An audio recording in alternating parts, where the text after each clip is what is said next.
Hello everyone. After a very exciting for me reception of part 1, especially of the cliffhanger I left you on, here comes part 2. We are switching things up a little bit, and I hope you will enjoy this part as much as the first part. Also, part 3 coming out on Saturday in the usual time, which isn't as usual as it's supposed to be. Never mind, on Saturday. As always, special thanks to my lovely patrons and all of you who subscribe and watch these videos. You are keeping this channel alive and going. Thank you very much, and I hope you will enjoy.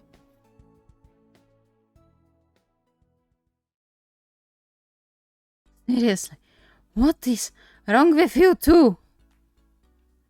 Hayato, still celebrating his victory in the race over the very grumpy-looking Semi, flashed him a grin and wrapped his arm around Shirabu's shoulders, ostentatiously ignoring the glare he received. We are supposed to have fun today, aren't we? What do you have against a little race? Still panting, Shirabu clicked his tongue but didn't shrug Hayato's arm off, much to Hayato's amusement. You are worse than a child! He pointed an accusatory finger at Semi. And you are even worse for enabling it! Semi shrugged, a playful smile Hayato would never stop finding attractive playing in the corner of his mouth. I'm not enabling it. I'm a willing and excited participant. Tch, why am I bothering with you anyway? You are both the same. Thank goodness Taichi is normal, otherwise I would go crazy from your stupid antics. Hayato paused, throwing a worried glance at the way they came by. Speaking of Tai, where is he? We've been standing here for a while. He should be here already. Maybe he just didn't want to take part in your stupid games? Don't be so negative all the time, Kenji. It wasn't that bad. Yeah, and even if that was the case, he would definitely find us by now. All three of them went silent and looked around as if the corn could give them the answers. But unsurprisingly, the crops stayed quiet, leaving them standing in the middle of the maze one member short. Shirabu clenched his jaw, making one last turn around his axis before he narrowed his eyes at Hayato. I thought he was behind you. You said you will be keeping an eye on him. I was. I thought he was following after us. You thought, huh? Hey, don't blame just me. You were there too. Okay, stop immediately, you two. Arguing isn't going to help anything. As if with a crack of a whip, they both closed their mouths. Hayato glanced away, avoiding looking at the frown on Semi's face that would make even the most innocent person feel guilty. It wasn't often Semi used this tone of voice, so the silencing effect was always much amplified compared to when Hayato was settling arguments between their quadrangle. Well, between Semi and Shirabu usually. Taichi never argued. He flinched with the reminder that Taichi was nowhere to be found now. A strangling, bad feeling settled around his lungs when he recalled Taichi's shaken expression when they entered the maze. And even worse, when he told them about the stranger watching him just moments before. Shaking his head, he shooed that thought into the back of his mind. There was no need to jump to the worst conclusions yet. Surely everything was fine. For sure. He quickly checked his phone for missed calls, knowing Taichi would call him more likely than Semi or Shirabu in case of trouble. But there was nothing.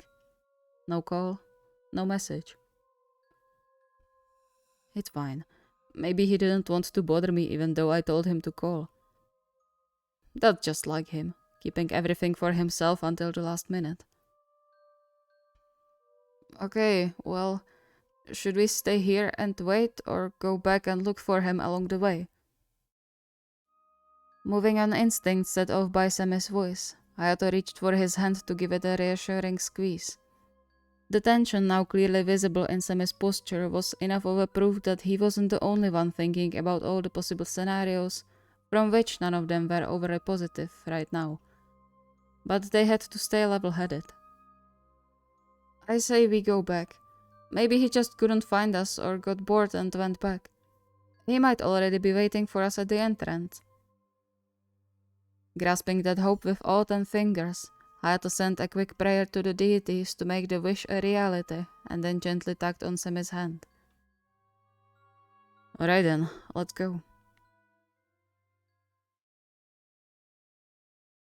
Despite calling Taichi's name the whole time they looked for the way back to the parking lot, their calls all remained unanswered. Hayato even ran back through a few paths they didn't need to go through to get out, but to no avail. Once they reached the maze entrance, he rushed to the other visitors and organizers, hoping at least someone would notice if Taichi exited the maze before them. But all he got were shaking heads. With each new negative answer, his chest constricted more. The bad feeling from before slowly grew in strength, reaching its peak when Semi returned from a quick run to their car with a gloomy look on his face. Nothing? Semi shook his head, biting his lip nervously as he glanced over the sea of corn behind him. I don't like this. What if he got lost? Wouldn't he hear us calling him though? Maybe he can't. He could get injured, or sick, and can't answer or move. The grim mood fell on all of them after Shirabu's words. Hayato forced himself to take a deep breath, his eyes darting back to his phone in despair. But the screen stayed empty, the sight sinking his stomach like a big stone. Any injury happening to any of them was taken seriously, no matter how small it was. That was Shirabu's life policy, and it didn't take long for the 3 of them to follow it too. But with Taichi, there was more at stake than a possible scar or infection. The threat of bleeding out from every cut or hit caused by his hemophilia hung above his head at all times, urging them to be extra careful about all injuries Taichi sustained. Staying without medical aid for even a few minutes longer could mean a difference between life and death. And now, they had no idea where Taichi was, or if he needed help. Okay, let's not panic for now. Genji, stay here in case he really just got lost and found the way in the meantime. We'll go through that thing again. Nodding, Shirabu crossed his arms over his chest, though Hayato was sure it was more a gesture of seeking comfort rather than annoyance. He squeezed Shirabu's shoulder and then followed after Semi, who was already heading to the entrance. Try to call him before we go. He can navigate us if he picks up.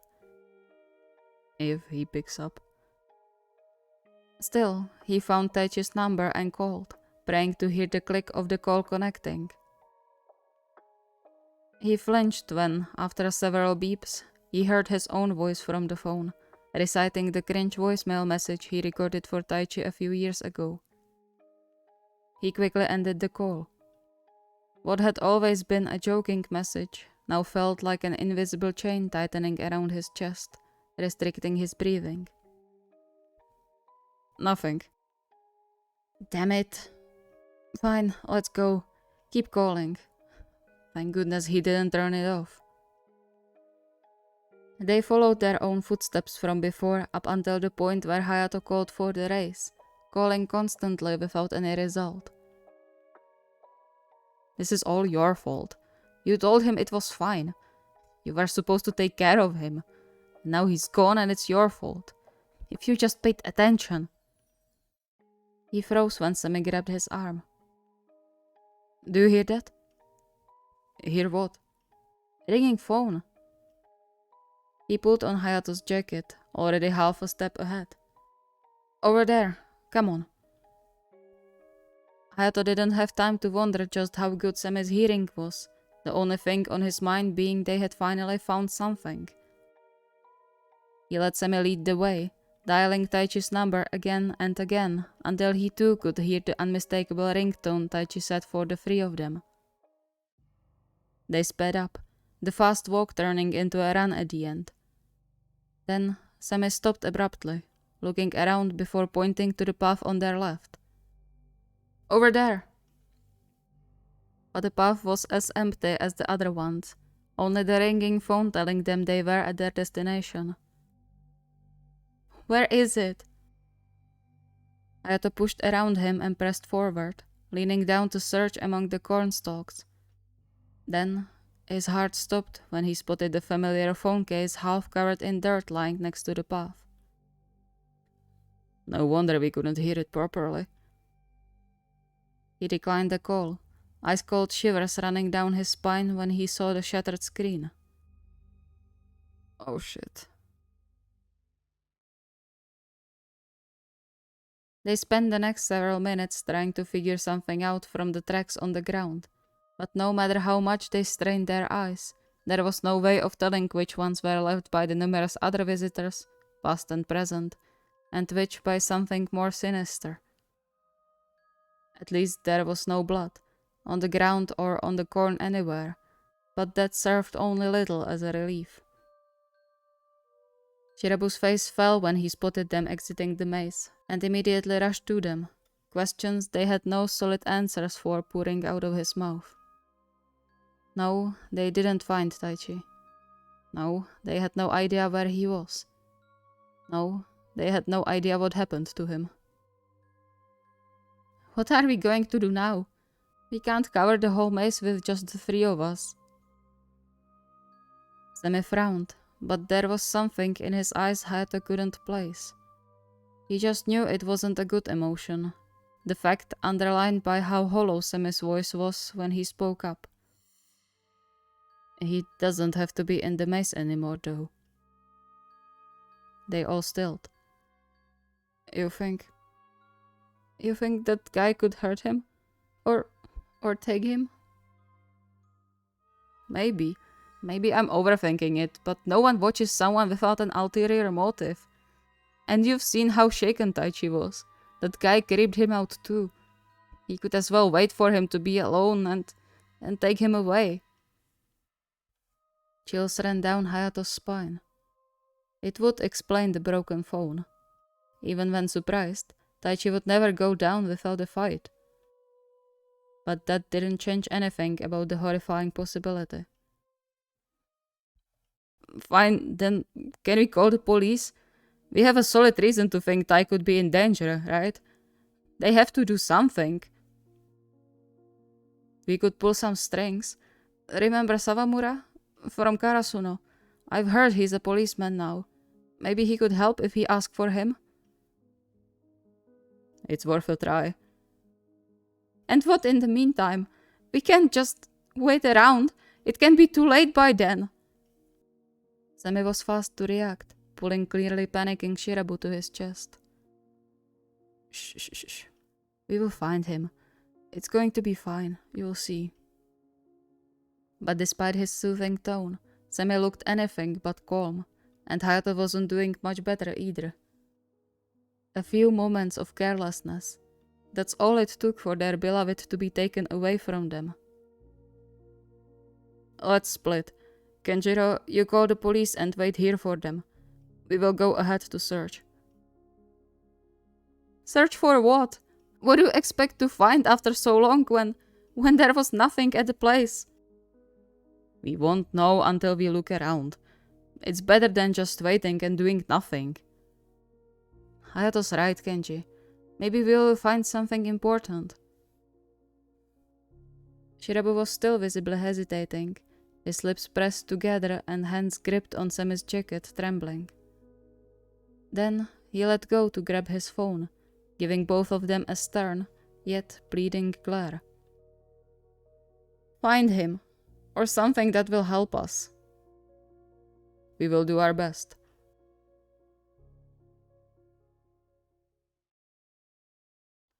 Thank you so much for watching. I hope you enjoyed. If you did, don't forget to leave a comment. It would make me really happy, and also the algorithm. I know this part wasn't as action-packed, let's say, as the first part, but that's because I am saving all that stuff for part 3, where obviously you are going to get the resolution of this whole situation. I'm also thoroughly entertained by your fear for Taichi. and overall for all characters because of that one Kyohaba video. I'm enjoying this very much. Keep it going. Keep it going. It's fun for me. If you have any requests or ideas, the request form is linked in the video description. See you next time.